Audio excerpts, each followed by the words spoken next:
Hello everyone, my name is Dimitri Nikolla and I'm a member of the Light Microscopy facility here at UMass. Today we are going through a training session with our newest microscope, the AXR N-Spark from Nikon. So the AXR N-Spark is the newest microscope we have so far and is a laser scanning confocal microscope. That means it's a great microscope with a high penetrating power, so we can scan like different type of slides or even well plates with relative thickness and with a high power. So today we're going through a really nice sample, which is a plant sample, but you can try this microscope for a whole variety of different samples for your experiments. So every time you come to the facility, we have to do some basics startup for the microscope. First, we want to make sure that we have made the reservation on CORUM and we have booked enough time for our imaging session. So step one is we want to go on CORUM and start our reservation. And to do so, we just need pretty much our phones or a laptop or anything. And then we go to our reservation sites on CORUM. And then we just go to the tab under My Reservation. We just sign in and we found a reservation. And we just click Begin Reservation. So when we do so, the monitor is going to turn on. So now we are ready to start our imaging session. After we have started with our reservation on CORUM, we want to make sure that the microscope itself is on. Now, the microscopes in the facility seems complicated. There are so many cables and switches, but everything should be labeled. So we always start with the lowest number, which is number 1, which is going to be the computer itself. Now, the computer is always on and should always stay on. This is very important. So now we move on with the second number, which is going to be number 2, is this switch right here. So we just want to turn on the switch. And then we want to find number 3, which is this switch right here. We always wait like 10 seconds in each step from each number. And then we go to step 4, which is going to be this button over here in the bottom.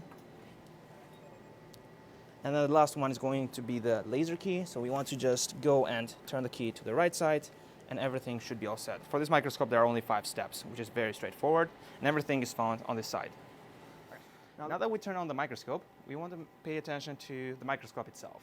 So this is a laser scanning microscope, but at the same time, it's also an inverted type of microscope. So this type of microscopes are very used in many parts of industry or even like research labs. And why they are important is that the objectives are going to be on the bottom of the microscope itself. That's why they're called inverted. So on the top, we have a unit called the condenser unit. So this is where our light source comes in place. If you're doing like bright field imaging, or if you want to use some different techniques with transmitted light, such as DIC or even polarized microscopy, you want to use this unit right here. And you can always remove the condenser out of the light path or in the light path. It's very easy. Now the objectives, as we were talking, are going to be near the objective turret, which are going to be in the bottom. The objective cells go up and down in Z direction, so you have to be extremely careful to not hit your samples. Remember, the objectives are very fragile, and so is your sample. And then we have the stage unit, which is fixed in Z direction, so the stage doesn't go up and down, only the objective do. And the stage only moves in X and Y direction, so north, south, east, and west. And then we have the eyepiece unit, which is, as the name implies, we're just going to use our eyes to look at the sample. This microscope is really fast, but many times, using the eyepiece, you can really locate your sample very easily compared with the camera unit. And then we have the AX scanner head and the N-Spark unit in the bottom. And right here we have the laser unit and different filters as well. And for this microscope, we also have a tiny camera attached to the right side, which is a color camera. So you can use both a detector, which is called a PMT detector for the AX unit. We can use the N-Spark unit, and we can also use an RGB camera, which is really cool. After getting familiar with the microscope itself, we have to use the main software. All the microscopes we have in the facility are connected to their own proprietary software. Most of the Nikon microscopes use something called the NIS elements. So to access the software, we want to use the computer, which is always placed near the microscope. And we want to make sure that we can sign with our account. So you can just use your NetID and password. Remember, all the computers here are connected to the UMass IT system. So make sure you remember your credentials, because usually that is one of the main problems in this facility, just forgetting or messing up with the settings. And the software we're going to use is called NIS Elements, AR, or Advanced Research. And every time you want to click on the software, you're going to see this pop out, and you want to make sure that you are connecting with the AX unit. Sometimes you can also try the digital side 10 as well. So the digital side 10 is just the RGB camera. So if you just want to use the AX unit itself, just the PMT detector, you can just click on AX instead. So this is going to take some time, not too long. The idea is that the microscope is going to get connected with the computer. All right. So now everything is all set. And in this part, we want to make sure we have some settings, and you want to just wait for the LMF staff to make sure that you have your accounts set up.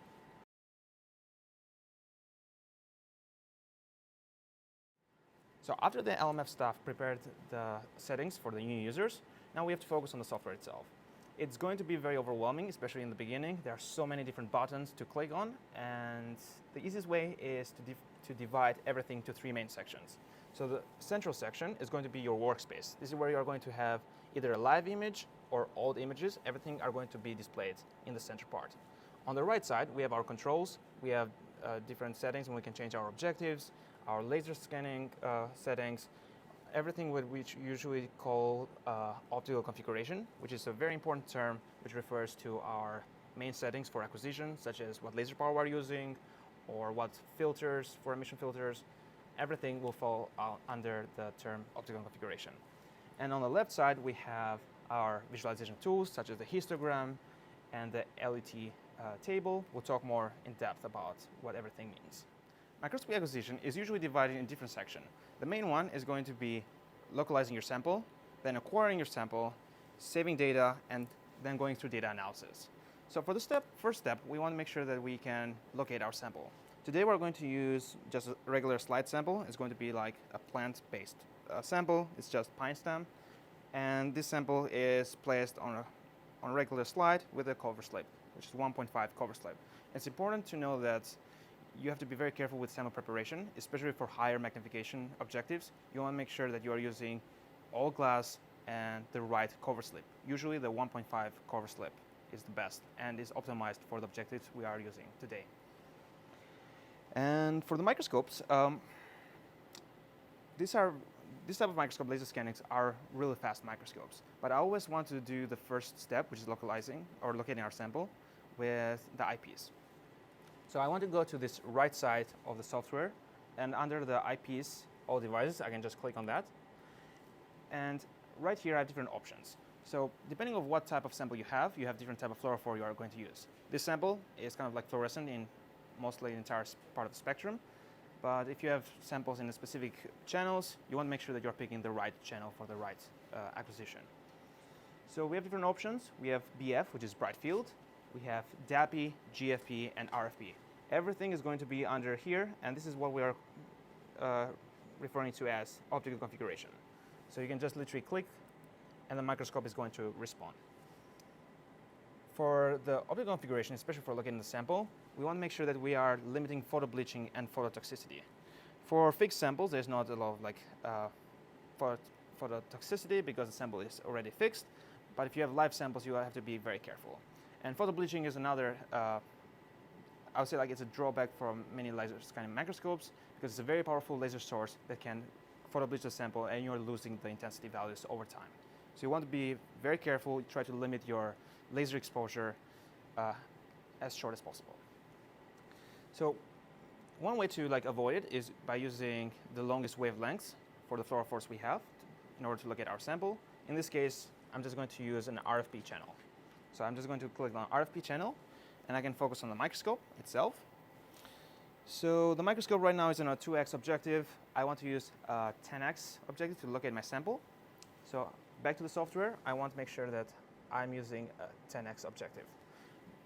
Every time you want to switch objectives, you want to make sure that the Z value, or the distance between the objective and the stage, is the lowest point. Usually by default, it starts at 500 when you start the microscope. If that is not the case, you want to make sure that you lower it to 500 or below. To be safe, we just usually go to 0. So even before we click on the objective itself, we focus on the microscope. And using this knob to the left side, we want to lower the Z value. And to know the Z value, you can just look at the screen and you can see the Z value. Right now it's 500. So by just turning the knob or the focusing knob, which is found on the right side and even the left side of the TI2 console, you can try to like lower it down to 0. It sometimes always beeps, so it tells you are in a safe value. So now we're at the right Z, we can switch to the 10x objective using the software. So I'm just going to click on 10x.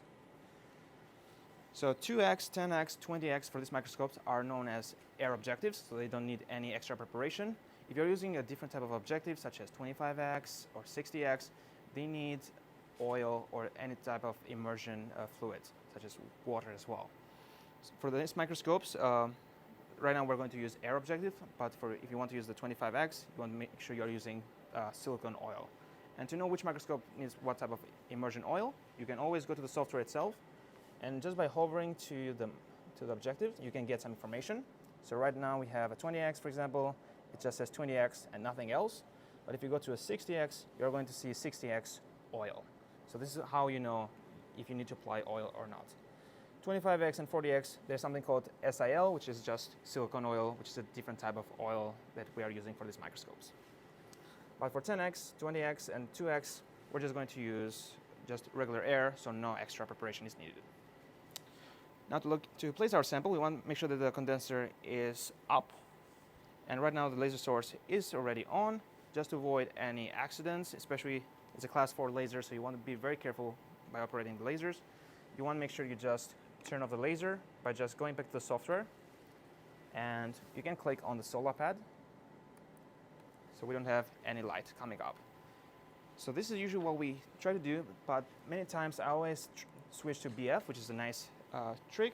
It's just regular light, which is also very gentle. It's not going to cause any damage to our sample. So the way how we place our samples is that we want to make sure that the objectives and the cover slip are kind of like facing the same direction. So this is our slide and the cover slip is on top. I want to flip my side upside down, so the cover slip is facing the objective, and this is very important. And we can use different types of, for the stage, we can use different types of holders. This is known as a slide holder. It's kind of magnetic, it will just fit straight in. But you can also use something called a well plate holder if you are using well plates. And it's very standard for many types of well plates, despite what brand you are using. Just going to turn on the light a little bit so you can have a better look on the stage. So I want to make sure that my cover slip is facing down, and you can use the holder to like place your sample. And make sure that your sample is nice and tight. And now you can place the condenser down. Again, you need the condenser if you're doing bright field imaging. If you're just doing epifluorescence, this is not needed. For locating the sample, there are 3 different variables, X, Y, and Z. So the easiest to work with is by fixing X and Y first, and then we can play with the Z, which is just focusing our sample. And by going back to the software, and we can swap to our channel we want, the RFP channel. And we can remember to have the solar on. We have turned on the RFP light on, so for red fluorescent protein, and we can see that the laser spot itself is not on top of our sample. To fix our X and Y positions, which are the easiest to work with in the beginning, we want to make sure we are using the joystick, which is found on the right side of the microscope. The joystick can be moved left to right, so we can try to like navigate our sample so it goes right on top of the laser beam. And there are also different settings. Usually, if you check the screen, you're going to see that there's an X, Y, and 3 arrows. 3 arrows means that you're in a coarse mode. By either clicking the button on top of the joystick or a button that says X, Y, you can get 2 arrows and 1 arrow. 1 arrow means it's just extra fine. So if you go to extra fine, a small movement of your wrist is going to be a very, very movement of the stage itself that you cannot even see with a 10x or 20x. At 60x or 100x, that movement is going to be quite noticeable. So we want to make sure that our sample is kind of like in the right spot in X and Y direction. And we can also do a quick check with the eyepiece. But just looking at the eyepiece, the sample is going to be out of focus for sure. But we can see that there is something like a cloudy object, which is a good indication that we're looking at a sample. So there's something blocking our light of sight. Now the third variable we have to work is the z value.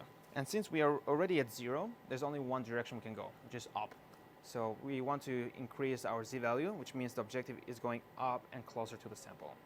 And we're going to have, when we go up, we're going to get an image which is out of focus, and then it's going to get better and better and better until it reaches that focus point, and then that's where we want to stop. But if you go further, it's going to be out of focus. So you want to go back until you find that exact plane of focus.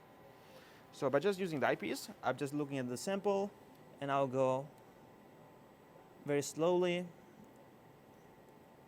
And especially if you're using a very high magnification objective, the distance between the objective and the stage, the sample, also known as the working distance, is going to be much smaller than the 10x objective, or like the lower magnifications. So you have to be very careful when you go up and locate your sample. So you want to go up until your image gets in focus.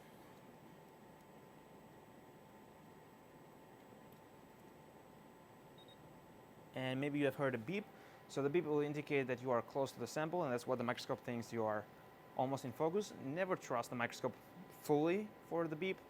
It's only tell you that you're getting close to the sample, so it's kind of like a warning, and it's a way that the microscope is signaling us to get be careful, and so we get a proper image as well. I can looking at my image, it looks really good. I can also move the X and Y, so I can do some fine adjustments. And the most important thing is that I don't really need to do very extra fine adjustment because I'm going to use the software itself. So it doesn't really matter at this stage. I just want to make sure that I am close to the area that I think it's the right area of interest. Using the eyepiece, we have our sample located in X, Y, Z position. But at the same time, it's very important to make sure that everything is properly aligned with the camera unit itself. And when we talk about cameras, it's a term that is very generally used, but we have color cameras such as the digital Sight 10.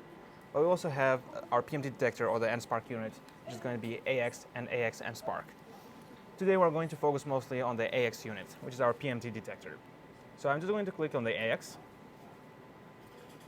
and there are going to be some changes made on the microscope, and we're going to see this new window open.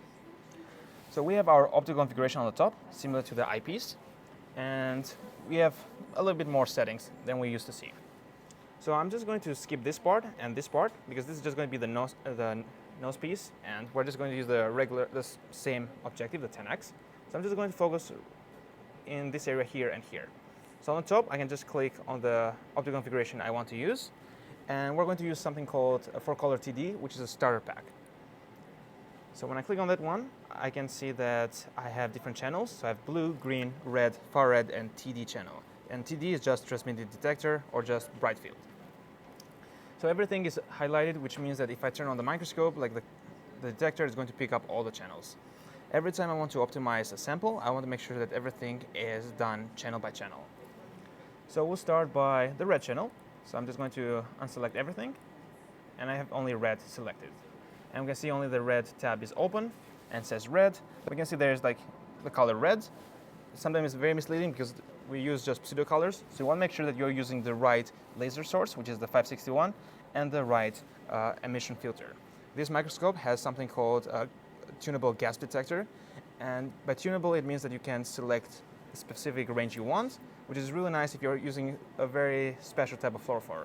Right now, we're just using just the general emission filter for red channel.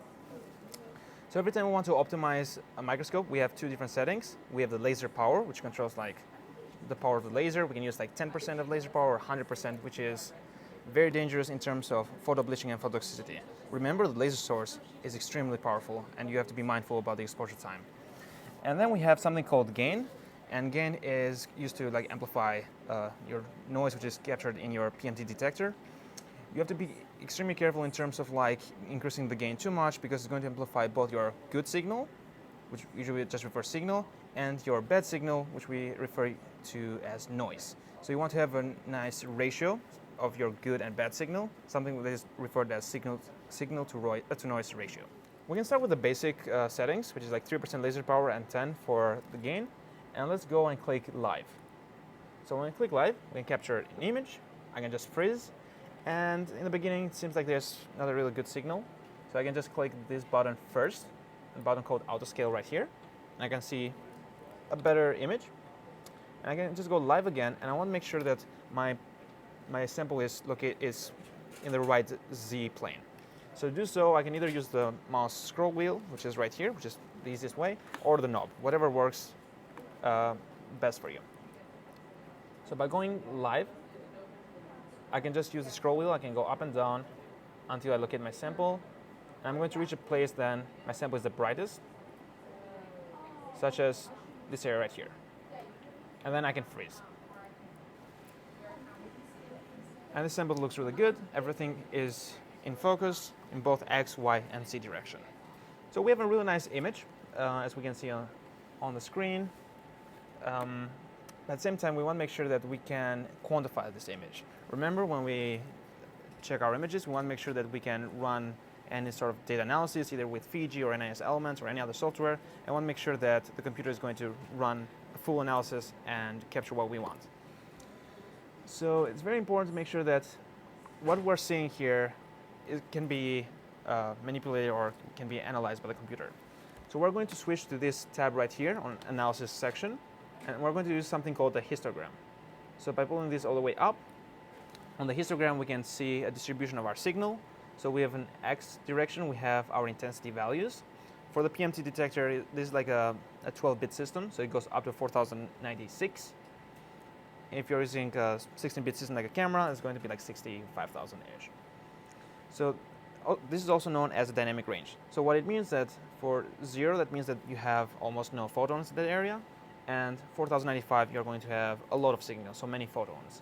So in this regard, it's going to be almost dark or black and very red-ish. And in Y direction, we have the frequency, which means like how many pixels are going to be exhibiting the same, like that color. How many pixels are dark, how many pixels are red.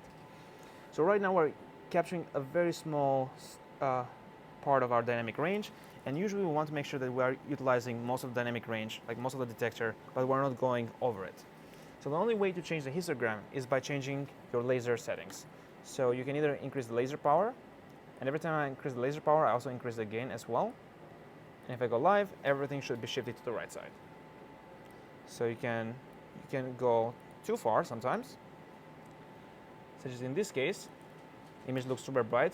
And remember, when we click on the auto scale, it kind of like creates like an auto contrast of a sort. So the image seems really reasonable. And when we check the detector, everything goes above 4095 or 96. So that means that there are some pixels which are oversaturated and we cannot quantify them. And one way to find out which pixels are oversaturated is using this tab right here, something called an oversaturated pixel. And we can click like any color we want, let's say blue. So everything in this area is oversaturated. Everything is 4095. And even if you zoom in on that image, you can hover around and you can see your intensity values. Right now we have 2000, 3000, and then we go right here, it maxed out at 4085. So that means that pixel value could be 4095, could be 4096, 97, or could be 4 million. It's very hard to really quantify that. So we want to make sure that we decrease the laser power a little bit and gain, and then we get a better signal. And there should be a few pixels, and the way how I can figure that out is by seeing on the chart right here. It tells you like how many pixels are exposed or oversaturated, which is 108, which is not too many, but you want to make sure everything is within the range. And just a little bit. And again, if the image doesn't look as good, you can click on auto scale. So for the dynamic range, I usually try to reach always like half or like 3/4. I can do a little bit better in this case, but there are a few pixels which are very close to getting maxed out. But what that means is that I can quantify this image. Like everything is within the range, and I can run any image analysis software. And one other way to double check is that by just hovering with a microscope, with a mouse, I can hover an area that I think that there should be just background, like this area right here. And it says like mono is 50, and if I go to an area with the sample, it's 700, 600. So there's like a nice difference. Like this is also referred as contrast. So you want to make sure there is some contrast between your background and your signal. If your signal is, for example, is like 200 and your background is like 190, it's very hard to like distinguish between what is real signal and what is bad signal.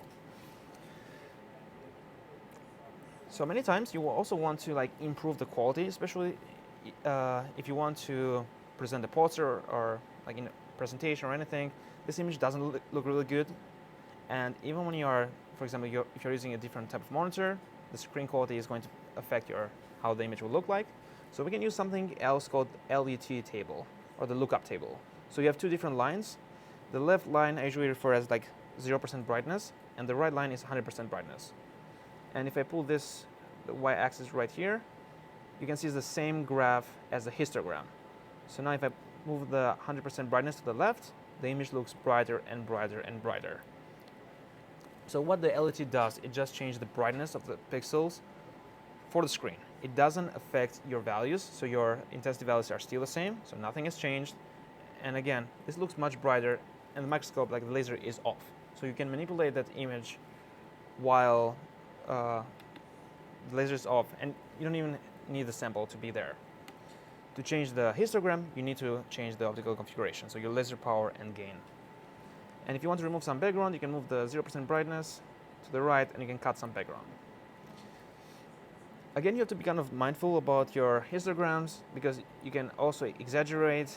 And if you do something like this, and then you have like a PI meeting and you show this image, I guarantee there are going to be so many questions about the staining or the imaging quality. So that's why many times we just click on auto scale, which just does like a linear fit, but you can kind of like change this setting until you get a nice looking image.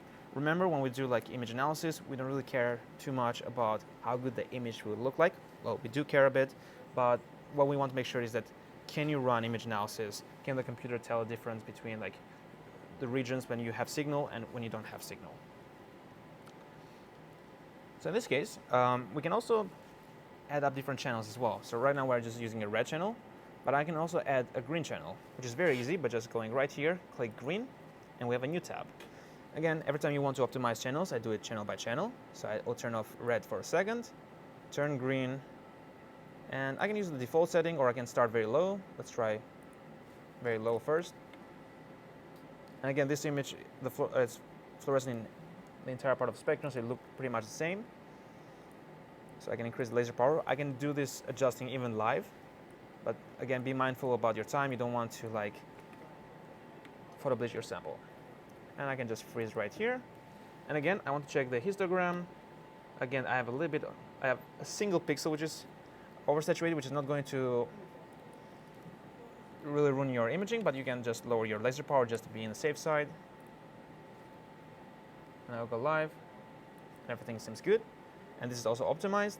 And you can do it for other channels, and when everything is ready, you can just turn all the channels you want. Let's do green and red. And you can freeze. So now you have two channels. You can navigate right here in the bottom. You can go to the green channel and the red channel, or you can see an overlay. If you want to compare like channel by channel, again, you can save this image and do like split channels with software like Fiji, but there's a really nice tool called Split Components. So you can click on this one, and you can compare channel by channel. And even when you zoom in, it's going to be the same area of interest. If you want to go back to the overlay, you can just click this button again. It's very easy to work with. And you can also have a scale bar. Again, there are some settings for the scale bar. As long as you can save this image, which I'll show you right now, you can always do this post-processing with any other software you want. So now that we have our image, let's go to the last step, which is saving the image. So there are different ways to do so. You can either click this button that says save. You can click on the floppy disk, or click File and Save As. There are so many ways. You just need to know only one. That should work. So if I click Save, you get this pop-out. And the way how we save data is we want to make sure that everything is saved in the right folder, your lab folder. In this case, we are using something called OneDrive, which is like a shared drive. And I want to make sure that I'm putting in my folder, and I can save it somewhere that I know. So I can create a folder for today's date, and I can save the data right here. I can just put a name about this test, and the file type really matters. So we're going to use right now a .nd2 file, which is the format that NIS Elements likes to use. You can always use TIFF, like .tiff file, which is the universal way how we save data. Never save data as JPEG or PNG. The reason why is that every time you save like as TIFF or ND2 file, is that you have something called metadata. So if I click save, you get this pop out right here, which has all your settings. So it knows exactly what objective you used, what optical configuration you used, when did you take this image, everything, like every single aspect of your imaging part, which is really nice, especially if you are writing a paper like 4 years later and you want to check what your methods were. Everything is saved in your file format, along especially with dimensions as well. So you don't have to like manually add the scale bar. It should know it on its own. Okay, everything is saved, and this is pretty much what we usually do. Now, if I want to analyze a second sample, I can readjust the same settings, green and red. But if I want to use the same settings like every time, I can make a new channel for myself. So right here, I can click Add, and I can save these settings. And I can just create a new name. Let's say, okay, it's going to be boring, but red and green. You can call it however you want because it's going to be on your account. And it's very important to just unselect objectives. If the objective is selected, it's going to switch to 10x every time or whatever objective you have selected. So this can cause some accidents, especially if you are at the 60x and you click on the wrong OC, which is assigned to a specific objective, you can literally just break your sample. So just to avoid any mistakes, just unselect objectives and just rename your sample, like your OC, however you want. I'm going to call it red and green.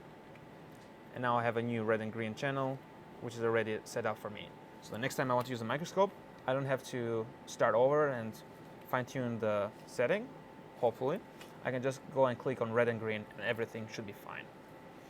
In case I want to make a change, for example, let's say I got a new batch of samples which are a bit dimmer or brighter. I can change the laser power as we go. And let's say I like the settings better. I can definitely make a new OC. Or if I just want to update the current OC, you can see like there's an exclamation mark on the sample which tells you that you made a change. So you can just right click and say assign current camera settings. So that means that next time this is updated to the latest settings. And this is very handy because sometimes you may accidentally go to overshoot, like let's say 100% laser power, and you forgot your current settings. You can see the exclamation marks is telling you that you made a change. Do not save it for sure, just double click and it should go back to the original settings. Now let's go to some nice techniques using the microscope itself. So using only one channel, I'm just going to close the old image and I'm just make this a bit smaller. So I'm going to use only one channel, red. Let's say I want to take an image and I want to move around my sample. I can use the joystick to move to another area, but when I'm live, I can just click this button that says mouse X and Y, and I can click and drag to a new area, which is so nice. So again, you can use the mouse to click and drag to change your X and Y, and the mouse scroll wheel to change your Z direction. But sometimes this movement is a bit slow, and this microscope comes with something called resonance scanning. So that's why it's called AXR. R stands for resonance. And right here in this tab, we can just click resonance. And when you click on resonance scanning, you can hear like a hissing sound coming from the microscope. It's how you know that you're in resonance. It's also an unofficial hearing test as well. So you want to go to resonance, and if you go live, you get something a bit fuzzier. And right now we also can use a software called denoise. So this is like without denoise and this is with denoise. I know there's not a huge difference between resonance and the official form, which is Galvano, because this microscope has one of the best resonance scanning units so far. But what resonance does is that I can click out the scale, just improve the quality a little bit. It's a bit faster than the one in the past, than the regular Galvano. And if you change the averaging to like a lower quality, like number 1, the image is going to be like flashing. Again, not the best quality, but it's very, very fast. So the way how resonance is very helpful is that you can navigate to the right spot you want to image. Like say I want to image this area right here, and then you can freeze, switch to Galvano, and just go live and take the image with the highest quality. Again, Galvano is going to give you the best quality, But resonance with, like for example, with an averaging of 8 is going to give you very high quality images as well. Maybe very close to Galvano. But for most of the cases, use Galvano. And for navigating, you can use resonance, and sometimes you can use resonance with even lower averaging time for the best speed. One important aspect of imaging as well is that you're using a confocal microscope.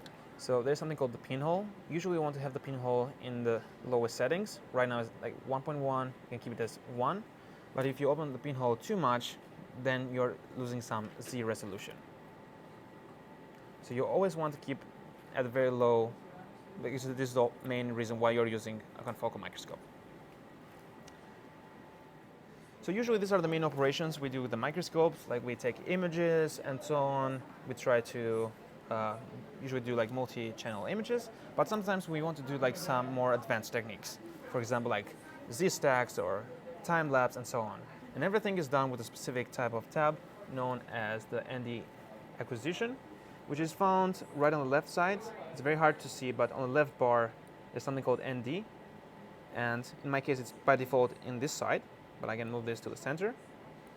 So the way how ND acquisition does work is that ND stands for like multi-dimension acquisition. So it means that it can do like time series, large images, Z series, or all at the same time. You have to be kind of mindful how many operations you're doing, because you want to make sure that it's physically possible to do so.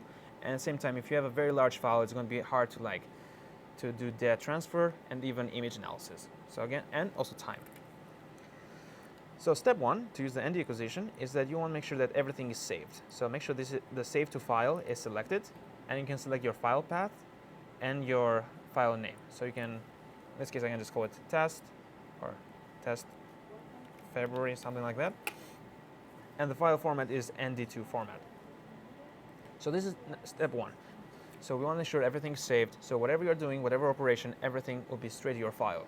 Again, double check the file folder just to be sure that everything is saved during that imaging session day. So second step is that you want to go to Lambda and make sure Lambda is selected and just unselect everything else. So you just want Lambda. And Lambda will tell the microscope what OC to use. Again, doesn't matter what you are doing, time series, Z series, it matters what optical configuration you're using. So under the optical configuration, right now we have only one selected, but you can just change it by clicking on these 3 dots. And let's say we can use the red and green channel we used before, the one that we optimized. And you can see it says green and red. If I use, for example, like the 4-color TD, you can see more colors.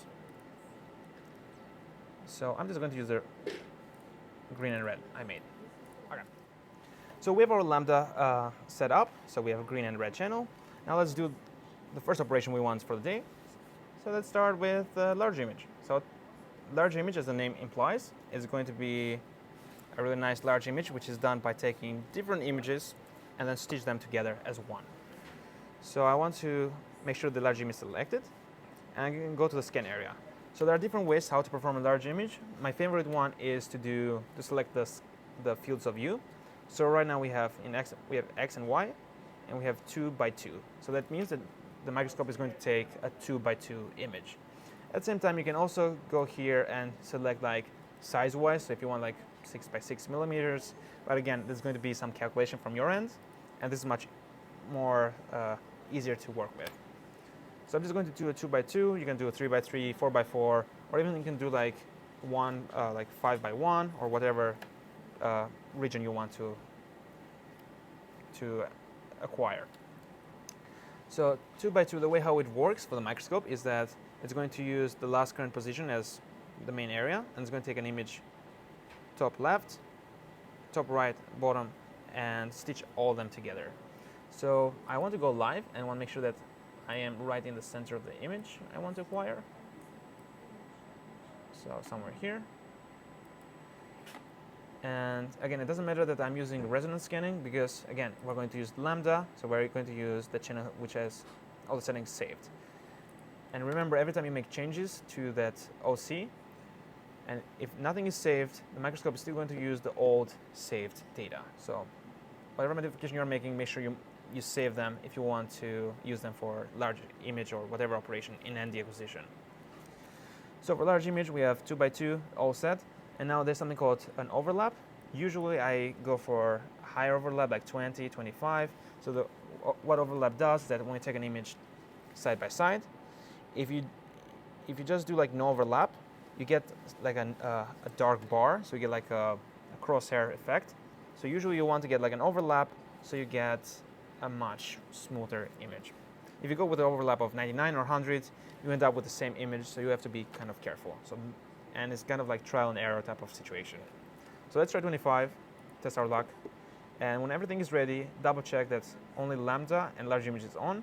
File is going to be saved to the right folder, and then you can just click Run Now. And you don't have to do anything.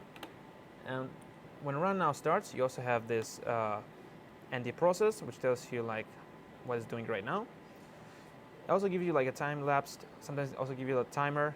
You have two options: finish and abort. If you made a mistake, you can always abort. And if you are imaging something and you think like, okay, this is good enough, you can click finish, and it's going to stop the process and save the data up to that point. And here's our final image. It looks like we still use like a 10x objective, even though it looks like we use like a lower magnification objective for the field of view, but it's the same quality as a 10x. And you can do the same operations. You can play with the LUT, and the best part of it, you don't even have to save this because it's already saved. But again, double check the file folder. And you can always close this one. Now let's go to the second step, which is the Z series. So unselect large image, because if you have large image selected, you can do both large and Z series at the same time. Again, we just want to go step by step. So let's do Z series instead. So the Z series, or Z stacks, are different, or 3D scans, are referring to a scanning method when you scan 2D slices at different heights. So the way how it works is that we need to turn on the Z stack, and I usually use the defined by top and bottom. So I want to define my areas of scanning. So right now we have our value, which is our Z value, which is 3319.48. So the way how it works is that I want to go up and down and pick the boundaries. And usually I just use my resonance scanning mode and one channel just to be a bit faster. And I can also lower the averaging just to find my my boundaries. So when I go live, I can see my image, and using the scroll wheel, you can go either up or down. Right now I'm going up. You can see the image is getting fainter and fainter and fainter until I can not see anything. And I can call this top. And I can do the same thing going down, and the image is disappearing, and I'm calling this bottom. And you can do this very slowly and make sure you get most of your image. I know that my sample is like 20 microns, but the range, which is like the difference between the top and bottom value, is 45.36. So I know for sure that I'm getting some like just empty space, and many times it's usually recommended to get a little bit of excess because you can always remove it. But if your image consists of only 10% of your entire range, you're imaging too much garbage information. So make sure you are capturing what you want, and think about how thick your sample is, and make sure the range matters. But the range is auto-calculated. The only thing you can change yourself is your step size and the number of steps. So usually the computer recommends like its own value. In this case, it's 2.193 micrometers, which means that it's going to take a scan every 2 microns. And it's going to be 22 steps. You have to think about what is your resolution you want. So if you want to analyze very fine structures, you may want to go like, let's say 1 micron, or even, let's say 0.1 microns. If you press enter, it's going to recalculate how many steps, which is going to be 455 steps. You can also do the opposite. You can say like, okay, I only want 100 steps. And it's going to calculate how many, what's the size of your steps from step 1 to step 2 and 2 to 3 and so on. In this case, I'm just going to use the computer calculation, 2.1 micron, just for sake of time. And when everything is ready, again, make sure that the file is saved. You can always change the file name. Make sure the Z is selected, lambda is selected, and nothing else is selected. Your range is good, and you can just click Run Now. And very important thing is that while you're running a Z series, please do not touch the Airtable because a small movement is going to mess up with your imaging. So when you click Start, you can just go away from the microscope. And you have, again, the same options. You have abort and finish. While you're looking at the image, again, it's going to be not a lot of really good image right now because we're in the boundary. You can always like abort if you made a mistake, or finish, and it's going to save up to that point. A few moments later. Now we have our image, the main product of our Z series, and we can always switch between different slices in the Z direction. So everything is, again, is saved right to your file folder, so you don't have to save it. And when you run image analysis, that's how usually it's done. It's done slice by slice, even though you have a 3D image. Now, if we want to visualize this 3D image, we can always click on this Show Volume button right on the top. And when we click on that one, we get a nice 3D scan. And you can see our sample looks really nice and crisp. And again, you can play with the LUT, and you get the image you want. You can always press Control, and you can do like different cross-section cuts. There's also an option to make videos out of it, like an old Windows Movie Maker, but you can talk to LMF staff to learn more about how to prepare a video, which is really helpful, especially for presentations, if you're showing 3D structures. And if you close this one, it really doesn't matter. What you want to make sure that it's saved in your computer or your flash drive is this original file folder. And everything is all good. So now we have our Z series done. We can always do some other operations. So we're going to use something called the time series. For time series, we usually use a wide field microscope or spinning disc. If you want to do time lapse for live cells, remember this microscope is notorious for photobleaching and phototoxicity. But you can also do time lapses for different types of experiments. So you just want to make sure that time lapse is selected and unselect your Z series. Again, you can do Z series and time lapse. Again, do not go too crazy about the settings you can do. So time series, the way how it works is that there are different types of, they're called phase, but different types of like groups. So in this case, we're going to use like only one type of time series. And you have interval and duration. So the duration is going to be like how long your experiment is going to be. Let's say, and you can pick your unit. Let's say you want a 1 minute experiment, or 10-minute experiment, or a 1 hour experiment. It's up to you. You can just keep it 1 minute just for this test. And the interval is going to be how many images are going to be taken during the duration. So you can go select and say like, okay, I want an image every 10 seconds, for example. Again, be mindful about how long does the scanning part takes. For example, you can always check right here that says like 4 seconds per frame. So the computer takes 4 seconds to take an image with both the green and red channel. And if you're using a 2 seconds interval, it's not going to work out the way we think. So 10 seconds should be good enough, and it's going to be 1 minute duration, and it's going to be 7 loops. The reason why it's going to be 7 loops is that it takes an image at time 0 and then takes those 6 other images like every 10 seconds until we reach 1 minute mark.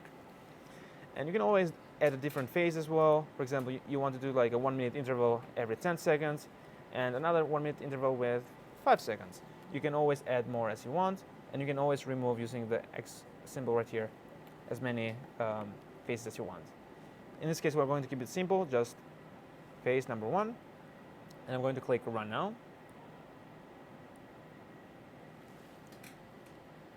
And it's going to take like 1 minute for the entire thing.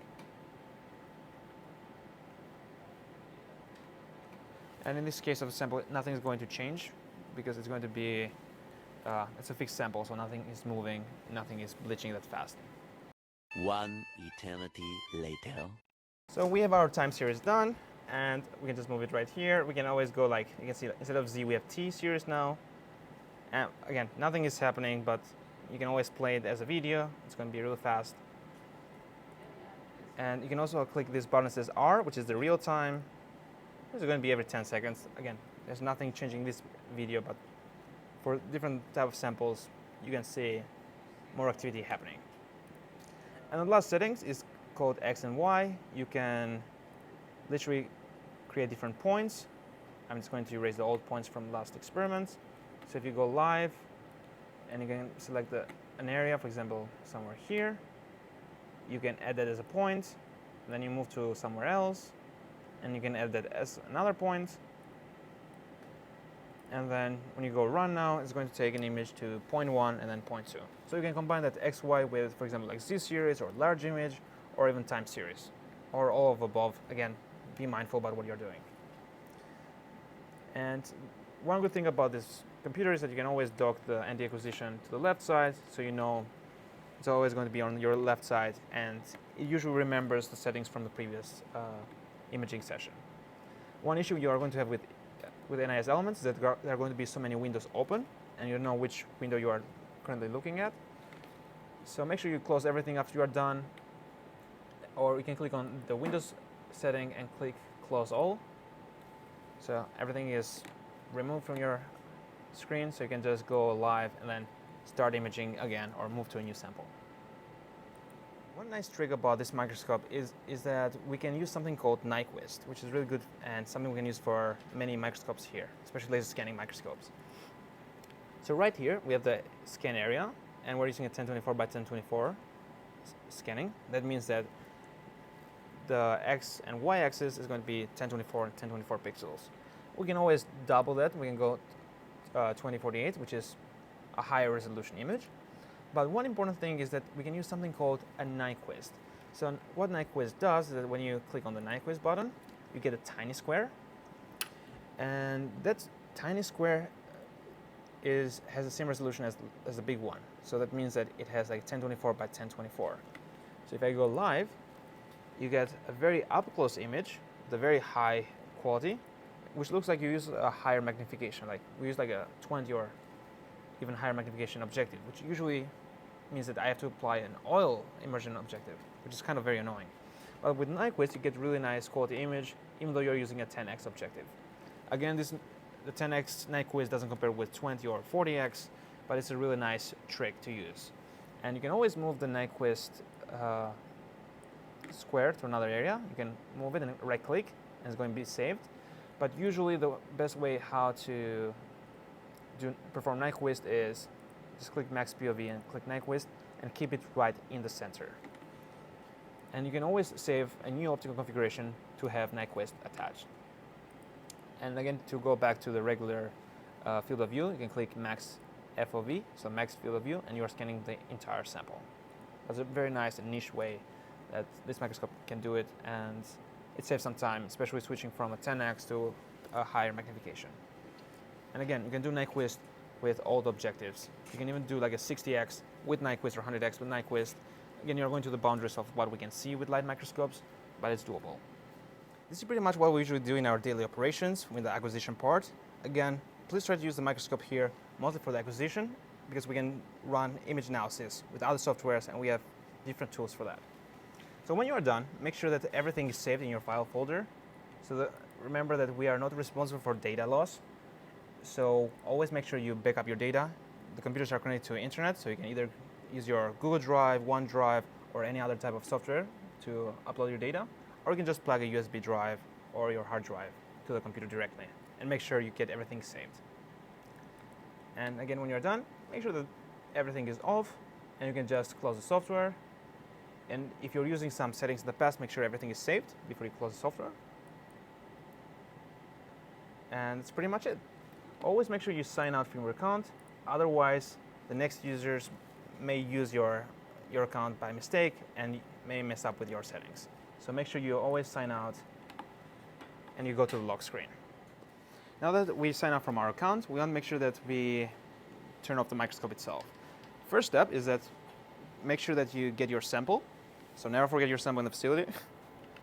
And you want just to pick up your sample. And second step, want to make sure that the objective is in a safe spot. So you can always use the knob and make sure that the Z value is going to be at 0. And again, you may hear that beep as well when you are at 0 value. If you're using a different type of objective, like higher magnification, make sure that you always switch to a lower objective before you turn off the software itself. And you can place the condenser back in the same position. Make sure everything is clean. If you're using oil, make sure you clean oil from your lenses as well. And when you're done, you just want to make sure that you turn off the microscopes like every step, but in reverse order. So we start with the laser unit. You can just turn it to the left. That is off. And then you can go to the button number 4. You don't have to wait 10 seconds in each step.